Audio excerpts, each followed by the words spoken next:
जाति आधारित जनगणना की रिपोर्ट आने के बाद नीतीश कुमार की राजनीति बिल्कुल बदल गई है।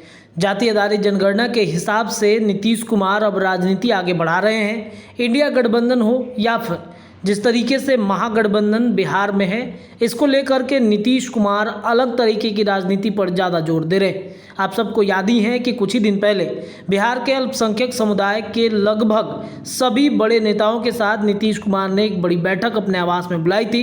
इस बैठक के बाद से आवास से निकले तमाम जो मुस्लिम समुदाय के नेता थे, वो इस बात को कह रहे थे कि नीतीश कुमार से एक बड़ा संकेत मिला है कि बिहार में कुछ बड़ा हो सकता है। अब क्या बड़ा होगा, तो चलिए इस पर भी चर्चा कर लेते हैं। बड़ा इसलिए होगा, आप सबको पता है कि बिहार के जातिगत जनगणना की रिपोर्ट आने के बाद मुस्लिम समुदाय से आने वाले लगभग 17% वोटों पर नीतीश कुमार की निगाहें जाके टिक गई हैं। भले ही एमओआई समीकरण लालू प्रसाद यादव के साथ रही हो, लेकिन नीतीश कुमार अल्पसंख्यक समुदाय के वोट बैंक को खींचना चाहते हैं। और इन सब के बीच में आप सबको पता है कि जाति आधारित जनगणना की जो रिपोर्ट आई है, स्वर्णों की आबादी 15% बताई गई है। स्वर्ण में राजपूत, ब्राह्मण, भूमिहार, अगर बनिया की बातचीत करें या फिर अगर बातचीत करें हम कायस्थ समुदाय की, तो इस सब को मिला करके लगभग 15% की हिस्सेदारी बिहार के ब्राह्मणों के बीच आ रही है। अब लगातार ब्राह्मण इस बात को लेकर के चर्चा कर रहे हैं कि भाई हमें तो ठग लिया गया, हम इतने प्रतिशत नहीं हैं, हमारे जातिगत जनगणना की रिपोर्ट में जो आंकड़े बताए गए हैं वो गलत है। लेकिन नीतीश कुमार ने यहाँ पर भी एक बड़ा दांव खेल लिया है। दरअसल नीतीश कुमार ने जो बड़ा दांव खेला है जाति आधारित जनगणना की रिपोर्ट के बाद से, उसमें यह है कि आप सबको पता है कि नीतीश कुमार से अलग होकर उपेंद्र कुशवाहा ने एक अपनी पार्टी बनाई है, आरएलजेडी। अब उपेंद्र कुशवाहा के आरएलजेडी पार्टी बनने के साथ नीतीश कुमार के पार्टी में एक एमएलसी का पद जो था वो खाली था, तो नीतीश कुमार ने उस एमएलसी के जगह उस कुशवाहा सीट पर ब्राह्मण को मौका दे दिया है। लगता है कि लोकसभा और विधानसभा दोनों ही चुनाव में नीतीश कुमार मिथिलांचल को पूरी तरह राजनीतिक रूप से कब्जा के लिए प्रयासरत है।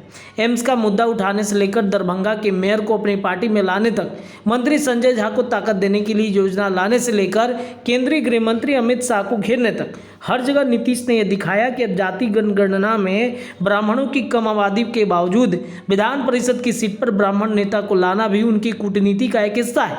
ऐसे ब्राह्मण व्यक्ति को लाया गया है जिनके पिता ने कांग्रेस की दमदार राजनीति की और मिथिलांचल के बूते बिहार के मुख्यमंत्री रहे, जिनके भाई मिथिलांचल के बूते लंबे समय तक भाजपा के सांसद रहे। कई राजनीतिक पहचान के साथ इन व्यक्ति की शैक्षणिक पहचान है और अब नई पहचान यह है कि उपेंद्र कुशवाहा के जदयू छोड़ने के बाद, विधान परिषद से त्यागपत्र देने के बाद खाली सीट पर जदयू ने राजवर्धन आज़ाद को एमएलसी बना दिया है। अब इनके एमएलसी बनाए जाने की चर्चा खूब हो रही है। राजभवन की ओर से डॉक्टर राजवर्धन आज़ाद को विधान परिषद बनाए जाने के लिए अधिसूचना जारी की है। यह सीट छोड़कर जदयू से नई पार्टी बनी राष्ट्रीय लोक जनता दल बनने वाले उपेंद्र कुशवाहा के कारण खाली हो गई थी। देखिए, अभी कुछ देर पहले हमने चर्चा किया है गेम बड़ा में भी कि अब कब्रगा उपेंद्र कुशवाहा, जो कुशवाहा पार्टी के नेता हैं, उनकी हो गई है जदयू, जिसके बाद से अब देखिए कहीं ना कहीं नीतीश कुमार ने ब्राह्मणों के लिए जो एक स्वर्ण लॉबी होती है उस पर बड़ा दांव खेल दिया है।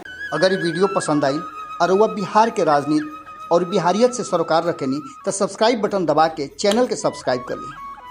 ओजे एगो घंटी बा, ओकरा बटन दबा देला से कुल सटीक और मारक खबर रुआ मुफ्त में मिल जाई। अगर रुआ पत्रकारिता के हमनी के नया प्रयोग में सहयोग कर चाहतानी तो ज्वाइन बटन दबा दी।